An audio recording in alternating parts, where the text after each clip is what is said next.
Hello, everyone. My name is Keith.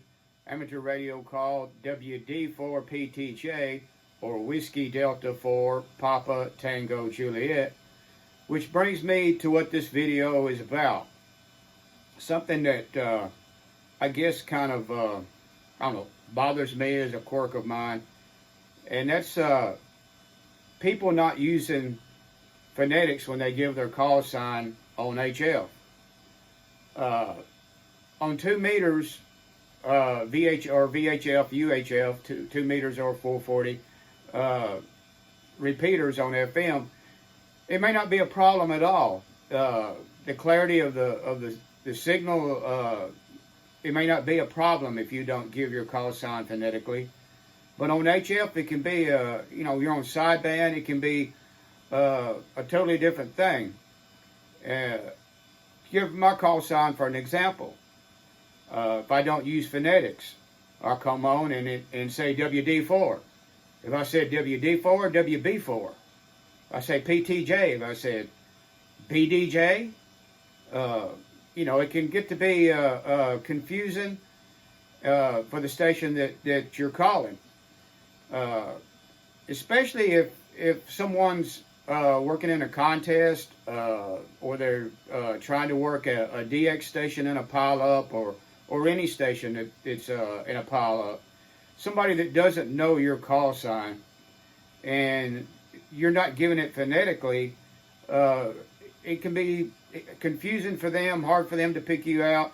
And if you're trying to work a DX station in a pile-up or any station, contest in a pile-up, they may not answer you. They may answer somebody else. Your chances of having them come back to you are less because they didn't pull your call sign out that easily. They went with someone that could understand.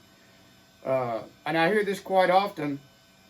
And to me, there's only a couple of times when I would see not using phonetics on HF. I check into the section phone net here in Tennessee sometimes, and they call the roll by county.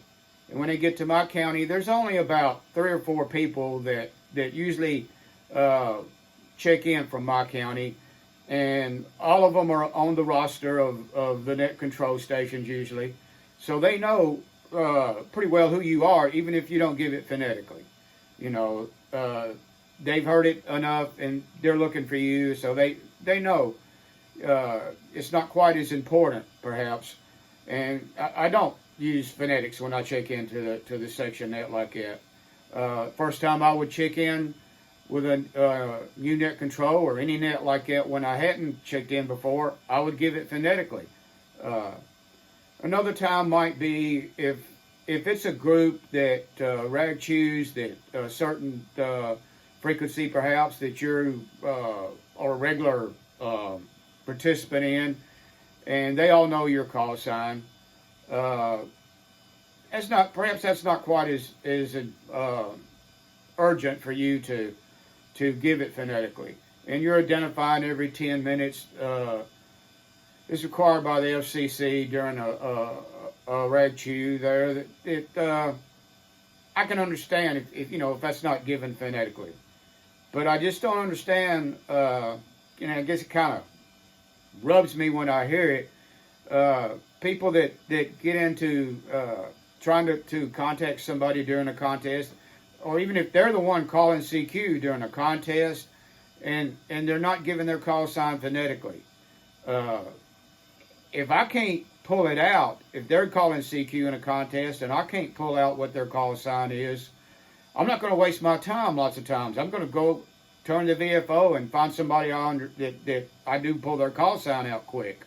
If you're even if you're not real serious trying to work a contest, you don't want to waste your time trying to get one call when they're not giving it phonetically, when you can just turn the VFO and find somebody else to work.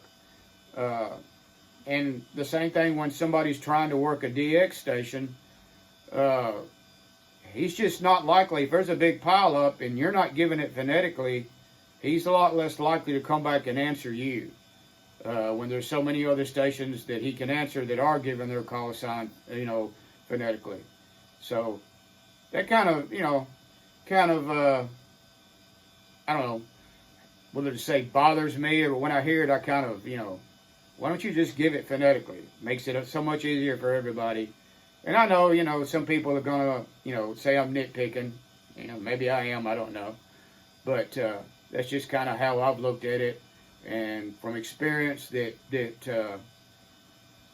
always seems to help. And one other thing is people who use phonetics, but they don't use the standard phonetics. Beginning of my call sign, Whiskey Delta, and they give working dog or something, They use some other phonetics besides standard phonetics. And this really gets to be a problem more so maybe if you're working a DX station and English is not that person's first language, and you use some pretty off-the-wall phonetics, and, they're a lot less likely to understand what you're saying. So anyway, that's just my opinion about it. Feel free to comment, disagree with me if you want to. Just, keep it civil. And let me know what you think about that. And if you like this video, be sure to click the like, subscribe to the channel if you like, and hit the little bell there to be notified of any other videos that we make. So anyway, that's all I've got for now. All the nitpicking I'll do for right this moment. And we'll talk to y'all later.